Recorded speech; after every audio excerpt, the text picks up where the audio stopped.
Hi guys, ഹൈസൂൻ ഇപ്പോൾ 7 month കഴിഞ്ഞത് 8th മന്താണ്. ഇനിയിപ്പം ജനുവരി 7 വന്നു കഴിഞ്ഞാൽ 8th ഫുള്ളാവും, പിന്നെ 9th തുടങ്ങും. അപ്പോൾ ഇന്ന് കാണിച്ചു തരാൻ പോകുന്നത് ഹൈസൂൻ്റെ ബ്രേക്ക്ഫാസ്റ്റ് ബ്രേക്ക്ഫാസ്റ്റായിട്ട് നമ്മൾ ആപ്പിൾ പ്യൂരി കൊടുക്കാമെന്നാണ് വിചാരിക്കുന്നത്. അപ്പോൾ ആപ്പിളും പൊട്ടറ്റോയും ക്യാരറ്റും കൂടെ സ്റ്റീം ചെയ്യാൻ വെച്ചിട്ടുണ്ട്.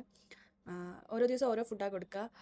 ഇന്ന് പ്യൂരി കൊടുത്താൽ നാളെ റാഗി അല്ലെങ്കിൽ മറ്റേ നുറുക്ക് ഗോതമ്പ്, അങ്ങനെ ഓരോ ദിവസം ഓരോന്ന് കൊടുക്കുക. അപ്പോൾ ഇത് സ്റ്റീം ചെയ്ത് അത് നല്ല വെന്ത ശേഷം മിക്സിയുടെ ജാറിൽ അടിക്കാൻ നമുക്ക് മറ്റേ മാഷ് ചെയ്യാം കൈ വെച്ചിട്ട്.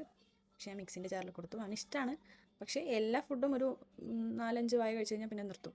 അപ്പോൾ ഞാൻ വിചാരിക്കുന്ന ഓരോ ദിവസം ഓരോ ഫുഡ് കൊടുക്കുന്നത് ഞാൻ കാണിച്ചു തരാമെന്ന്. അപ്പോൾ നിങ്ങൾക്ക് എന്തെങ്കിലും സജഷൻസോ അല്ലെങ്കിൽ നിങ്ങൾക്കറിയുന്ന റെസിപ്പീസൊക്കെ ഉണ്ടെങ്കിൽ കമൻറ്റ് ചെയ്യണേ. അപ്പോൾ ഞാനത് ട്രൈ ആക്കി നോക്കാം.